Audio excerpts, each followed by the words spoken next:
Catechesi 348, Vangelo, Luca 12,35-38, beati quei servi che il padrone al suo ritorno troverà, ancora svegli. La parabola del Vangelo ci aiuta a riflettere sulla considerazione che tutti, su questa terra, siamo solo pellegrini di passaggio. Qualcuno certamente si considera tale, e pensa sovente alla fugacità della vita, mentre altri, e sono la maggioranza, allontanano sistematicamente il pensiero della morte, perché, appena tale pensiero si affaccia alla mente vengono assaliti improvvisamente da una sensazione di angoscia e di sgomento. Ci sono milioni di persone che compiono gesti scaramantici o veri e propri rituali per allontanare la morte e la sfortuna. La scaramanzia è una brutta e peccaminosa abitudine che, oltre ad annullare la ragione e il buon senso, evidenzia la mancanza di una solida fede e di fiducia in Dio, per non parlare poi di coloro che ricorrono alla magia occulta, o peggio, ancora fanno un patto con il demonio per soddisfare tutti i loro capricci e le loro passioni. Non riflettono costoro che la vita è un soffio, e che presto dovranno lasciare ogni cosa. Quanti attori, cantanti, calciatori, imprenditori, politici e altri, ancora vendono l'anima al demonio per avere in cambio successo, onori, ricchezze, potere, piaceri eccetera. Ed è strano a dirsi, perché tanti di loro non credono affatto alla vita eterna eppure vendono l'anima per avere l'aiuto di Satana. È una contraddizione assurda, è un accecamento intellettuale che si verifica quando il cuore è attratto unicamente e irresistibilmente da tutto ciò che è terreno, privandosi in tal modo della luce e della sapienza di Dio. Sicuramente, tutti costoro che scendono a compromessi con il principe di questo mondo non sanno con chi hanno a che fare. Se vedessero chi è veramente Satana morirebbero all'istante, fulminati dallo spavento. Poveri illusi. Pensano di ottenere i suoi favori senza subire le terribili conseguenze, non si rendono conto fino in fondo che cosa significhi vendere l'anima. Come vorrei che queste mie parole giungessero a tutti coloro che sono tentati di compiere questo gesto assurdo, o che già l'hanno fatto e so purtroppo che sono tantissimi. Caro fratello, forse non sai che Satana è un orrido padrone, è l'ingannatore per eccellenza, ti concede tutti i favori di questo mondo promettendoti la felicità, ma poi ti incatena per sempre a sé e al suo regno di disperazione e di morte. Lui sa perfettamente che i beni di questo mondo non contano nulla, tutto infatti si dissolverà nelle nebbie del tempo e ride di questa nostra stupidità, di questo nostro attaccamento morboso a tutto ciò che è destinato a finire. Lui brama una cosa sola, la nostra anima. Quell'anima immortale creata da Dio, splendida scintilla di luce uscita dall'oceano immenso del suo fuoco d'amore, quell'anima sulla quale è sceso il sangue innocentissimo del suo figlio Gesù e le lacrime purissime della Vergine Maria. Sì, caro fratello, lui brama solo la tua anima, ogni anima, questo bene preziosissimo che dovremmo custodire con la massima cura e che invece sporchiamo continuamente, con il peccato, fino a giungere a venderla, a barattarla, con un misero piatto di lenticchie. Che follia! Satana arde di odio irriducibile verso Dio e questa arsura tremenda e inestinguibile, che costituisce la sua condanna eterna, può venire in qualche modo appagata solamente divorando sempre nuove anime. Satana è proprio una belva feroce, alla ricerca continua di prede, le sue fauci sono perennemente spalancate pronte a ghermire, con i suoi denti affilati come lame tutti gli incauti che si avvicinano. Non si può descrivere a parole la crudeltà e la rabbia furiosa di questo angelo decaduto. Provo una pena immensa per tutte quelle anime che si consegnano volontariamente a lui. Esorto tutti i sacerdoti a mettere in guardia i fedeli dagli infiniti tranelli di Satana, a non frequentare maghi, stregoni, medium, cartomanti, falsi veggenti eccetera, e a fuggire dal peccato come il peggiore dei mali. Purtroppo molti teologi nella Chiesa negano l'esistenza del demonio e dell'inferno e predicano teorie eretiche pericolosissime che causano la rovina di un numero incalcolabile di anime. Ricordo a tutti costoro che dovranno rendere conto a Dio di questa immane catastrofe morale e pagheranno eternamente per la perdita di ogni singola anima. L'esistenza dell'inferno è una delle verità principali della nostra fede, altrimenti Cristo per quale motivo avrebbe patito l'orribile supplizio della croce? Per salvarci da chi e da cosa se l'inferno e il demonio non esistono?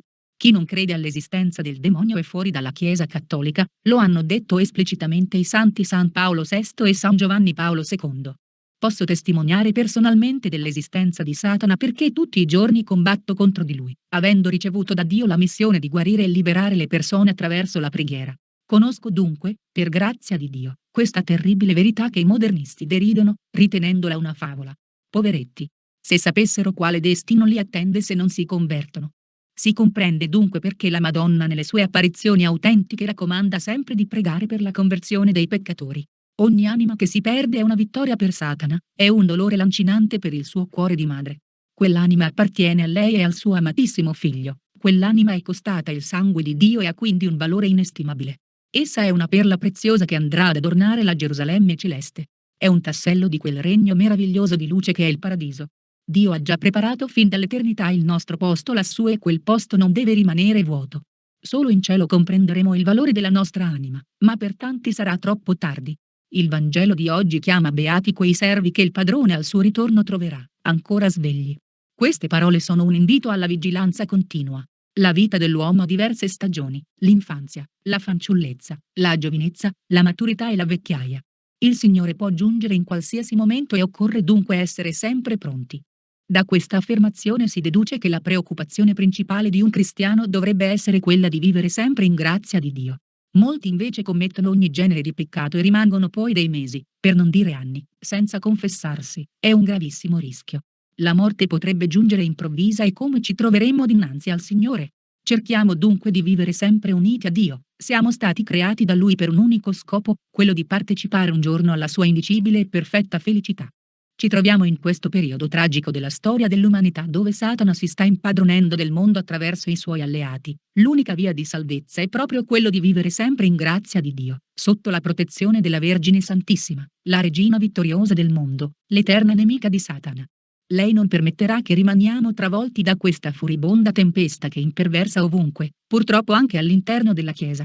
Lei non permetterà a Satana di penetrare nelle nostre anime e di separarci eternamente dall'amore infinito di Cristo. Dobbiamo dunque proseguire, con coraggio e determinazione in questa formidabile battaglia che vedrà la donna vestita di sole schiacciare, ancora una volta la testa al serpente infernale. Dio conosce già il giorno e l'ora in cui trionferà il cuore immacolato e santissimo della Vergine Maria. Buona preghiera a tutti. Vangelo, Luca 23,43. In verità ti dico, oggi sarai con me nel paradiso. Quasi tutti i cristiani vivono la sofferenza, con grande tristezza e con grande abbattimento. Il periodo della tribolazione che può essere dovuto a una malattia, a un lutto, a un problema economico personale o familiare, è vissuto in questo modo in maniera sbagliata perché ci si focalizza sempre su questi aspetti negativi, precipitando sempre di più nello scoraggiamento e nella depressione. È dunque una reazione inefficace e infruttuosa sotto tutti i punti di vista perché, invece di combattere, con la preghiera per uscirne serenamente, ci si complica ancora di più la vita. Questa forma di abbattimento e di smarrimento nella sofferenza manifesta la mancata conoscenza del valore della sofferenza.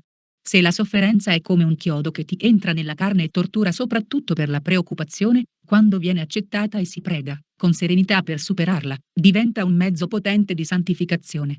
Quindi, la sofferenza può diventare mezzo per espiare i propri peccati, si attua la purificazione necessaria per la vita spirituale, ottiene grazie particolari, soprattutto proprio quella sofferenza viene utilizzata per vincere quanto si sta patendo.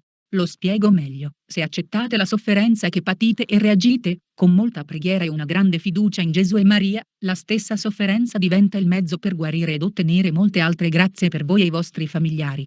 Gesù non manda sofferenze, ma le permette per la nostra santificazione. Il Signore arrivò alla sua risurrezione passando attraverso la sua passione e la sua morte di croce, e non aveva alcun bisogno di patire quelle atroci sofferenze. Noi invece siamo meritevoli dei più aspri castighi per i peccati commessi e per arrivare alla nostra risurrezione, cioè ad un cammino spirituale autentico, necessitiamo senza alcun dubbio della purificazione. La sofferenza però non va considerata esclusivamente come mezzo di purificazione, è allo stesso tempo mezzo di santificazione per sé e per gli altri. Lo abbiamo visto, con Gesù stesso, mentre stava in croce il ladrone si pentì e chiese perdono, dimostrando la sua fede nella divinità del Signore. Questa sua fede fu subito premiata. In verità ti dico, oggi sarai con me nel paradiso. Luca 23,43. Il buon ladrone che stava accanto a Gesù è diventato poi un santo e viene festeggiato, con il nome di Isma. Non dimentichiamo le sofferenze patite in vita da tutti i santi, non solamente per le stimmate o perché rivivevano la passione di Gesù, ma anche per le sofferenze atroci causate dalle malattie e dalle persecuzioni. Chi è chiamato da Gesù a condividere la sua vita e la sua passione accetta, con gioia ogni forma di sofferenze, perché solamente per mezzo delle sofferenze si arriva alla risurrezione e si ottengono fiumi di grazie per sé e per milioni di peccatori.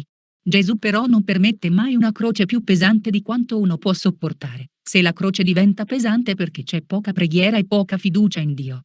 Non dobbiamo mai abbatterci anche dinanzi alle più penose sofferenze. Tutto è possibile a Gesù. Lui ascolta sempre ogni invocazione ed è sempre pronto a intervenire, donando grandi grazie.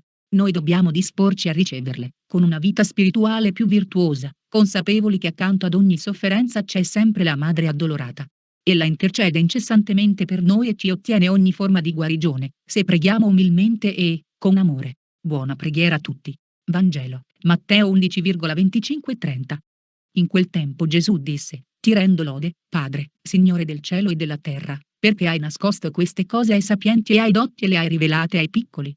Dio rispetta l'umana libertà, è vero, e tollera i cattivi per dare ad essi il tempo di far penitenza, ma pone un limite alla malvagità, e quando l'anima di chi subisce l'ingiustizia fa appello a Lui, con viva fede, Egli insorge, la difende e la conduce alla vittoria anche con miracoli straordinari, così come, con miracoli condusse il suo popolo alla terra promessa, attraverso il deserto e tra le più ardue lotte. La sapienza della vita sta dunque tutta nel confidare in Dio, con viva fede, e nell'amarlo sopra ogni cosa. Satana cerca di influire su tutti gli aspetti della nostra vita, con un unico scopo, quello di allontanarci da Dio e discreditarlo ai nostri occhi. Questo angelo decaduto cerca di scoraggiarci, con l'ingrandire ai nostri occhi i pericoli che ci minacciano, e mostrandoci chiuse tutte le vie di uscita. L'astuto impostore ci fa sembrare tutto perduto per farci disperare. Egli cerca di influire nella nostra vita, per turbare l'ordine della provvidenza o per farcelo apparire illogico e tiranno. Anche nelle piccole cose, specialmente quando noi ci agitiamo, il maligno interviene e si diletta a far cattiveria e dispetti. Complica certi malanni e cerca di confondere i medici in modo da dare al male il carattere della spietatezza, cerca di influire su quelli che ci fanno del male in modo da renderli più maligni, per poi farci agitare e dubitare della divina provvidenza, fa apparire come una fresca e deliziosa spensieratezza la vita del mondo e come un'oppressione quella dello spirito, è sempre pronto ad intervenire quando preghiamo, per disturbarci e rendere inefficace la nostra preghiera e nello stesso tempo, quando non conduciamo una vita di preghiera, ci illude, con qualche effimera prosperità per convincerci che è più felice chi conduce una vita materiale e spensierata. L'arte satanica è più sottile e più insidiosa di quello che possiamo supporre, perché il demonio si cela sempre sotto una forma benevola, in modo da non destare i nostri sospetti. La sua malignità è terribile perché egli è malizia e malvagità assoluta, senza sensibilità di cuore e di compassione, come avviene sempre anche nel più maligno degli uomini, ama dunque fare il male e si diletta nel vedere le creature agitate e intrappolate nelle sue insidie. Vorrei sottolineare, a tal proposito, un concetto molto importante: egli cerca in tutti i modi di provocare l'agitazione e gli scatti di ira. Il demonio infatti non può penetrare in noi che attraverso i centri nervosi, ed è chiaro quindi che quando i nervi sono in maggiore agitazione gli è più facile influenzarli, perché nella maggiore tensione, i nervi non sono dominati dalla nostra volontà, sono senza controllo, sono come casa incustodita, dove più facilmente penetra il ladro. Proprio per questo niente di più lo disorienta e lo sconcerta quanto la calma, la pazienza, la carità, l'umiltà, la mansuetudine, la pace, l'amore e la gioiosa allegria dei figli di Dio. Raccomando a tutti coloro che si innervosiscono e si arrabbiano facilmente di confessarsi di frequente in modo da annullare le conseguenze negative di cui ho appena accennato. Il maligno cerca anche, con arte seduttrice, di rendere più attraente quello che è peccaminoso, fa apparire come eccellenti le scienze umane e come spregevoli quelle soprannaturali, circonda di prestigio ciò che è terreno e fa apparire come trascurabile e senza valore ciò che appartiene al cielo, sconvolge il concetto di libertà, facendo credere che siamo liberi solo sottraendoci al giogo opprimente dei comandamenti di Dio e vivendo e assecondando ogni nostra voglia e passione. Questo è un inganno formidabile, una trappola in cui cadono milioni di persone. Le leggi di Dio infatti non sono un macigno, come vorrebbe farci credere il perfido ingannatore, ma le grandi ali che innalzano lo spirito al di sopra di tutte le miserie umane. Solo chi segue Dio è veramente libero, mentre chi si crede libero calpestando i comandamenti di Dio si rende schiavo della più tremenda schiavitù, quella del peccato. Gesù, il nostro amatissimo Salvatore, si è fatto uomo ed ha abbracciato volontariamente il terribile supplizio della croce per liberarci da questa tremenda schiavitù e ricostruire l'alleanza con Dio distrutta dal peccato originale compiuto da Adamo ed Eva, quel peccato che ci aveva chiuso per sempre le porte del paradiso. Sono dunque veramente assurde tutte quelle teorie eretiche insegnate dai teologi modernisti di cui ho accennato nella catechesi nel punto A. Sono persone accecate che hanno come maestro il padre della menzogna. Oh, come è soddisfatto Satana di avere simili allievi! Egli può insegnare a loro qualsiasi falsità facendola credere una verità, proprio perché sono anime accecate dalla superbia, dall'orgoglio e dalla presunzione, hanno fatto della ragione il proprio idolo e non si piegano dinanzi alla fede dei piccoli, degli umili e dei semplici. Ecco perché Gesù pronuncerà quelle bellissime parole del Vangelo di Matteo 11,25-30. In quel tempo Gesù disse: Ti rendo lode, Padre, Signore del cielo e della terra, perché hai nascosto queste cose ai sapienti e ai dotti e le hai rivelate ai piccoli. Sì, o Padre, perché così hai deciso nella tua benevolenza. È incredibile come Satana lavori nel mondo, là dove ha libero accesso, là dove non trova la croce e Maria Santissima che lo arretrino. Tanti incendi, naufragi, sventure, terremoti, disastri, guerre, sono dovuti a lui. Egli può agitare gli oceani, può scuotere la terra, sconvolgere le forze naturali, può turbare le relazioni tra i popoli, può aizzare gli uomini perversi e spingerli ad inaudite violenze. Satana lavora terribilmente e senza sosta. Dio glielo permette come glielo permise per il santo Giobbe, per i suoi altissimi fini d'amore, e perché la terra è l'ambiente delle attività di Satana. Le anime pie sono come Giobbe nella raffica infernale, e vincono, con la pazienza, la dolcezza e la calma, vincono aggrappandosi alla croce e ai mezzi soprannaturali, vincono vivendo nella Chiesa cattolica, dove Satana non può entrare mai da padrone, e dove sta timoroso per le continue sconfitte che riceve. Per questo, Satana tenta di distruggere la stessa Chiesa, cerca di avvilirne le membra, con il peccato, cerca di dividerla dall'unità della fede, con le eresie dei modernisti che sempre più si diffondono in essa e che causano la perdita di numerosissime anime. Eppure se abbiamo fede in Dio, anche il mare arretrerà dinanzi ai nostri passi, anche la pietra arida darà acque abbondanti, anche la potenza degli uomini perversi sarà vinta per sempre. Crediamo, con tutto il cuore in Dio. Crediamo nella sua onnipotenza e nel suo amore e riposiamo nelle sue braccia come figli che tutto sperano dalla sua bontà. Buona preghiera a tutti.